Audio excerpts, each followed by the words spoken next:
Coming up on Local News 8 in the morning, will Governor Little be up for re-election in November, or has he been voted out of office? Your primary election results are on the way. Local News 8 in the morning starts right now.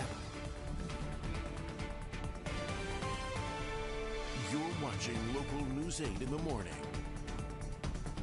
Good morning. Happy Wednesday. Thanks for joining us. I'm Dylan Carter. And I am Emma Benson. May 18th. Happy hump day. You made it halfway through the week. Congratulations. Let's look at your weather now with Jeff Roper. Hey, Jeff. It's finally starting to feel a little bit like spring, which is good. Hey.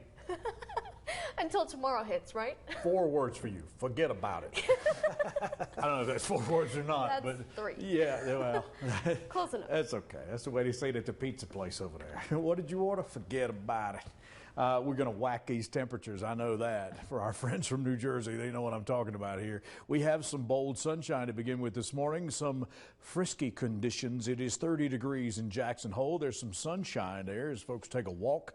And they just remember the times when it snowed. Well, it may snow again this coming Friday in that area. It's 45 degrees in Idaho Falls this morning, and the sun is moving at record pace because it knows it's not going to hang around much. We've got a cold front that's going to come through here.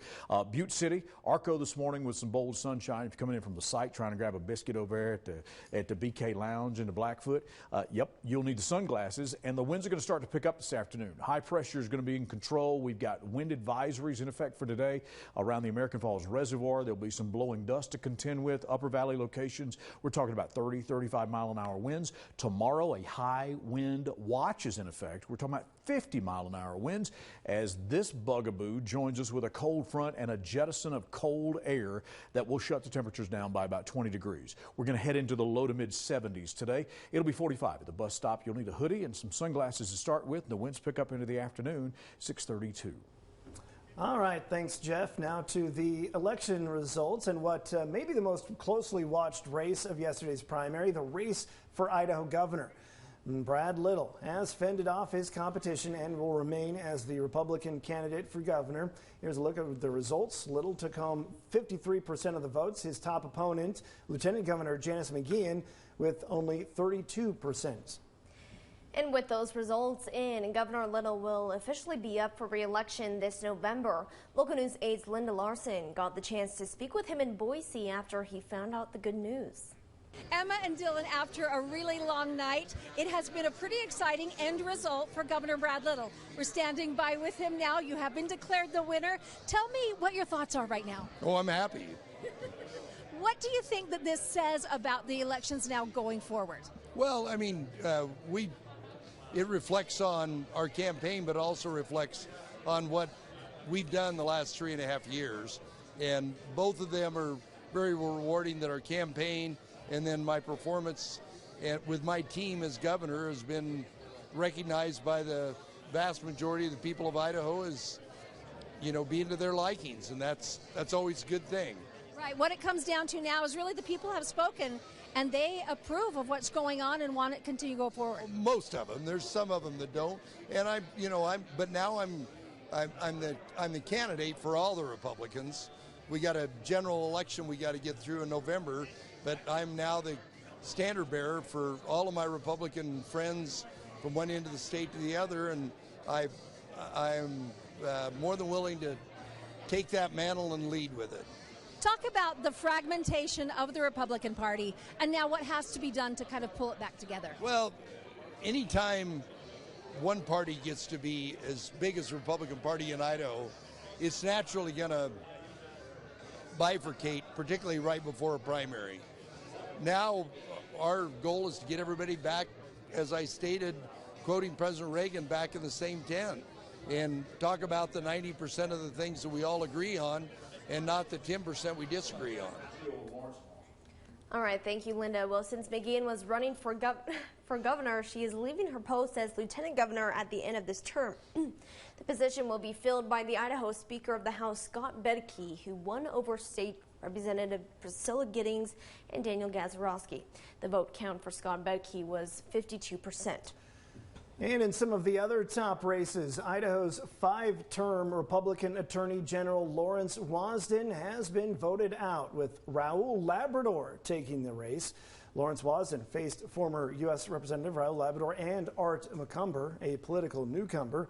The vote turned out to be in favor of Labrador with 51% of the votes. Meanwhile, Wasden finished with 39% of the votes. Superintendent Sherry Ibarra will not remain in office for a third term. Former State Board of Education Chairperson Debbie Critchfield took the majority, with Brandon Durst taking second, leaving Ibarra in third.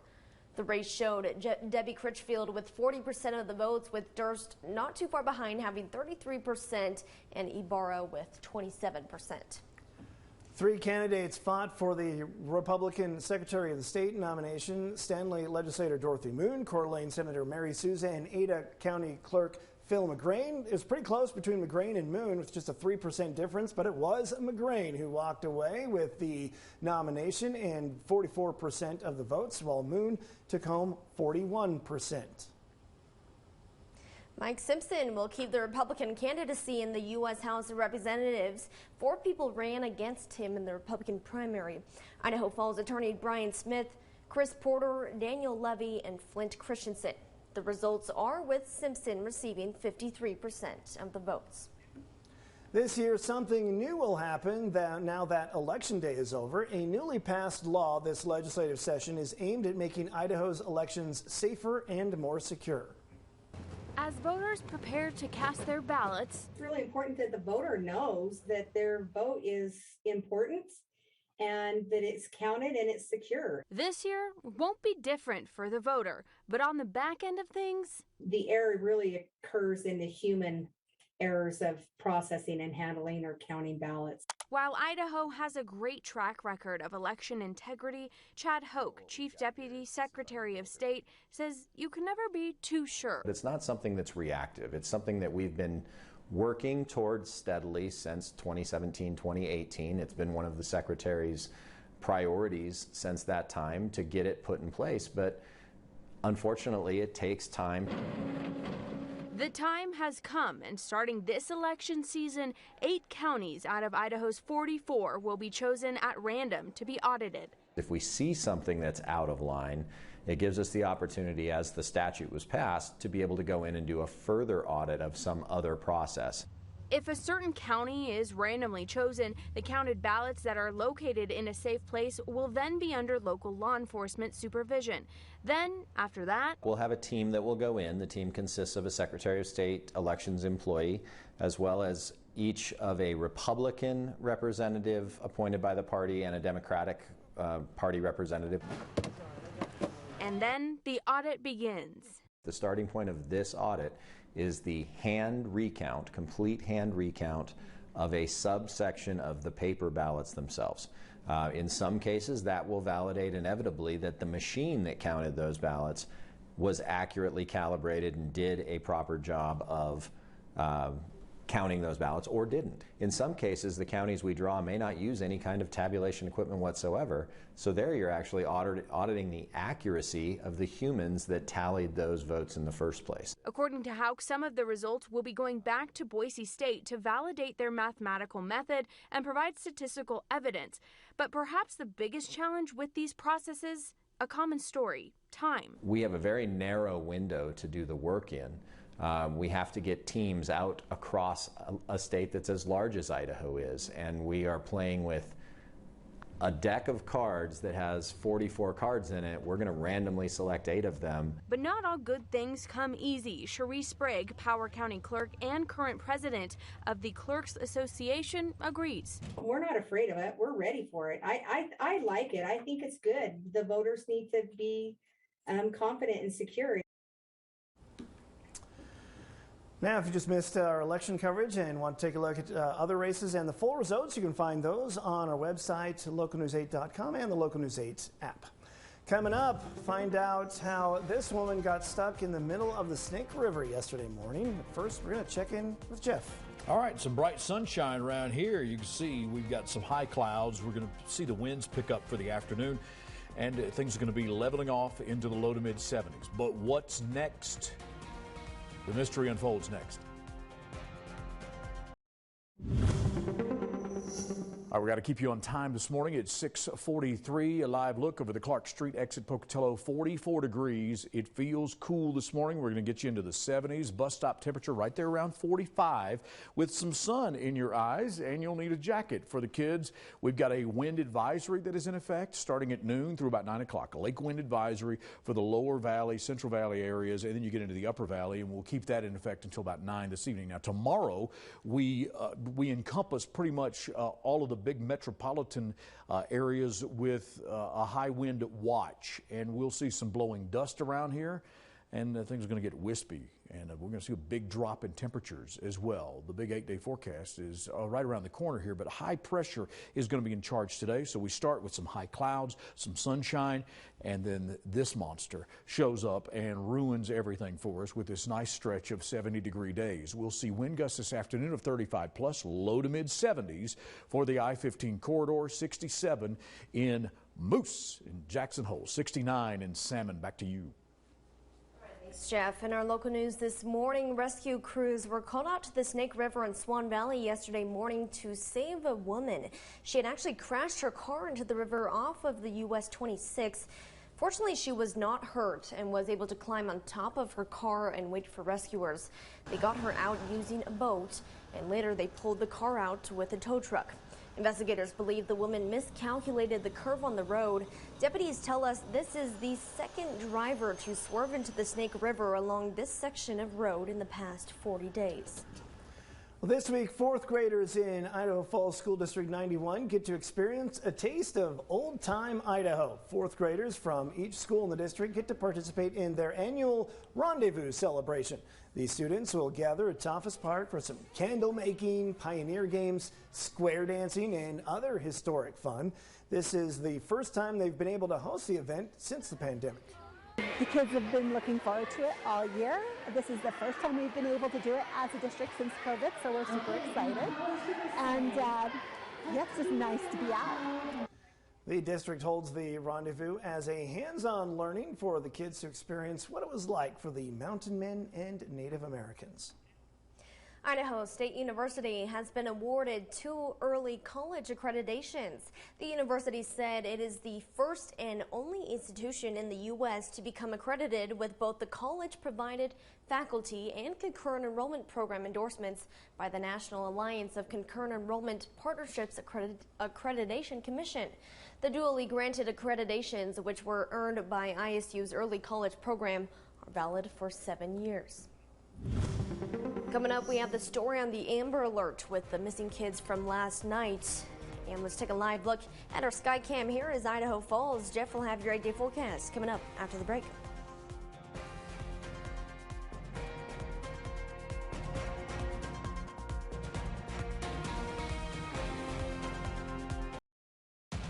And now, your first alert weather. So welcome back to the morning, and things around here are going to be wispy today. We're talking about the question of the day. Tell us what makes you feel good in the morning. I've got a list of the things that people say makes them feel the best in the morning. I'll be sharing that with you coming up today at noon, but we also would love to hear from you too. 534-9957. That is the hollaback line. That is my direct phone number. You can find me. If I don't answer, just leave me a message. Sunshine in the eyes of Jacksonites and the Moose. There's more than one, but that's plurals.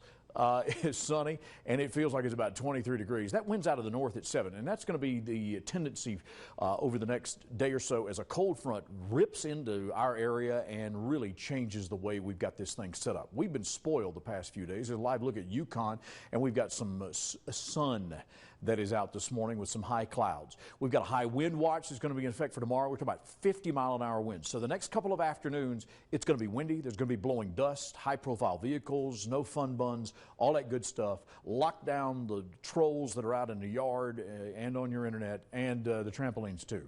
We're going to see winds this morning out of the southwest, 5 to 10, 15 miles an hour. They'll be gusting to 35 today, up to 50 tomorrow. We've seen gusts of up to 18 this morning into Canyon there into Du Bois, 13 into Blackfoot. Blackfoot at the Tater. So hang on to your sour cream, and we'll see 75 for yesterday's high in the record books. Our average for this time of the year is right around 68. We're not going to quite get to 75 today. It will be just a little Tad Jenkins cooler. 44 into Pocatello, and it'll feel like it's about 41. And there's that blue sky with some of those high clouds over IF and the riverbed. It feels like it's about 40. That wind at 10 miles an hour will pick up into the afternoon today. So again, blowing dust, cover your eyes. Make sure you got the sunglasses. It's a little more cloudy there into some portions of Limhi County, and temperatures this morning, most of us are in the 40s. These green areas that are popping up, we're watching out for winds for this afternoon and into tomorrow. So they will be blowing and gusting to beyond 30. There's today's wind advisory for the Upper Valley, American Falls Reservoir, from Frank's Clock Tower at Melaleuca all the way down through the American Falls Reservoir. Small craft advisory and blowing dust. Look out. High pressure. High means dry. Then we say goodbye. That squirrely cold front gets through here and the winds just drop in. We'll see some showers into the mountain areas, maybe mixed with snow, maybe some unsettled conditions as well. And then another little trough begins to stir up trouble there into Montana. Did you hear they're going to do another version of Yellowstone? They just announced this. Harrison really? Ford is No. going to be in the prequel that they're going to do now with Dame, what's her name? The Queen of England, you know, the English lady. They're going to be like the what's the name of the family? The Dutton family? Oh, really? Yeah, so Harrison Ford is going to do part of the next Yellowstone prequel. That's pretty cool, isn't it? Yeah. Yeah. That's cool. And if I catch you with an igloo cooler, I'm the rope. Not the rip, but I'm the rope. We're going to see winds this afternoon picking up 20+ miles an hour. You'll have to watch the show to figure that out, okay, Beth? We'll see gusts of up to 50 on into tomorrow. It's going to be a big difference around here. I'm glad you didn't put your winter coats up. I just tweeted that. Check out my Twitter page at Jeff Roper. 74 for Preston this afternoon. 70 into Lava. It'll be 56 into the parks around Old Faithful. Low 60s into other regions. 65 into Jackson. Low 70s as we get into the desert areas. Around 69 in Arco and right around 70 for Chalice and Salmon.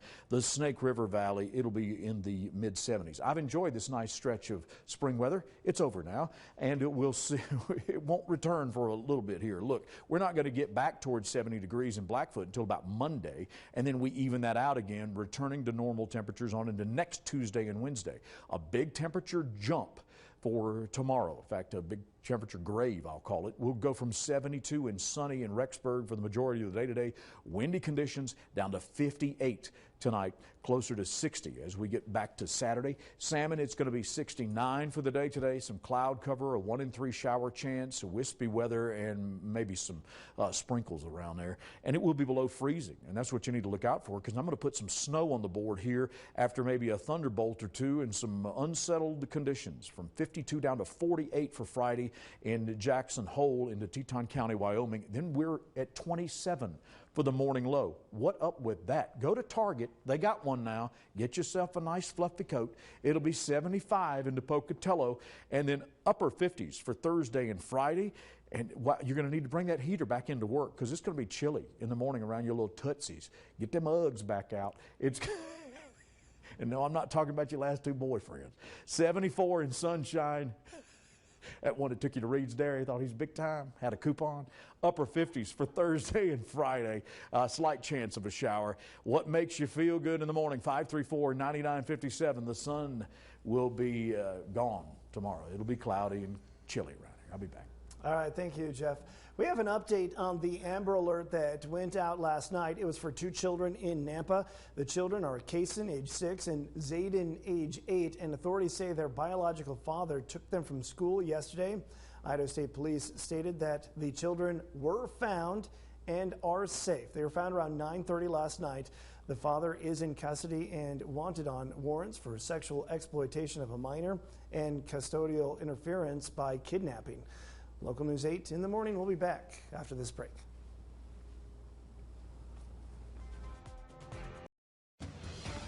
Local News 8 in the morning continues.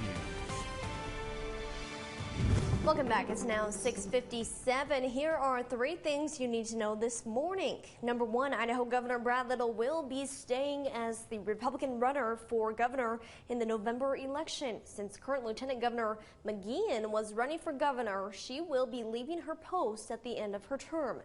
You can check out our website, localnews8.com, for a full list of the Idaho primary winners.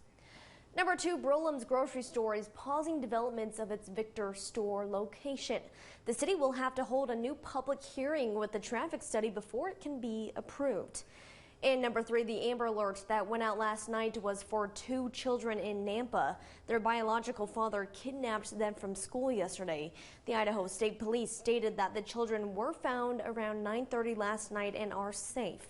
Meanwhile, the father is in custody. All right, let's check in with Jeff for our weather headlines. Hey, good morning, Mama. She's watching me on Facebook Live right now, and we've got some sunshine around here. Things are going to be beautiful today, and then the winds show up again. You're not going to believe the temperature variant that we go through. We start this morning around 48 degrees over the Iona Butte with sunshine, and that wind chill makes it feel like it's about 43 with 13-mile-an-hour winds. Now, look at this, 75 for the high today and partly sunny. Then we drop the temperature to 58 for tomorrow. There's a cold front coming. We've got wind advisories and a high wind watch in effect for tomorrow around here. And we're going to finally get back to normal like temperatures by the time we get into the weekend. Look at this, 74 today in Idaho Falls with blowing sunshine and winds of up to 35 miles an hour. It'll be 59 tomorrow after we hit 50 tonight. It will be in the upper 50s for Friday as well. So windy conditions continue for this afternoon and tomorrow. It's going to be right around freezing in the morning. Do you have a fluffy coat or some sort of thing to wrap around your neck, like a scarf or one of those hoodie items? We won't get back to normal temperatures for this time of the year, which should be around 67 until we get into Saturday and Sunday. And you know, we love to do Facebook Live around here. That's something that makes us feel good in the morning because we can connect with you all. If you're on my page right now, you can connect with all of us there. But we want to know what makes you feel good like James Brown. First thing in the morning. By the way, this is my view. You can see as I see things here on Facebook Live. So let us know. 534-9957 on the Hollaback line. And I still have a pile of Garth Brooks tickets to give away. Ooh. That can make people feel good. Exactly. If you'd like to win those, you can listen to KIFI 99 and get qualified that way. But send us your answer and introduce yourself, too, because we'd love to meet you. Awesome. Thank you, What makes Jeff. you feel good? What do you do? Besides working stretching with you guys? Oh, jeez, okay. She wants me to buy breakfast A cup again. of hot chocolate in the morning, that's for sure. that'll help. All right, and Okay. we'll see you at noon.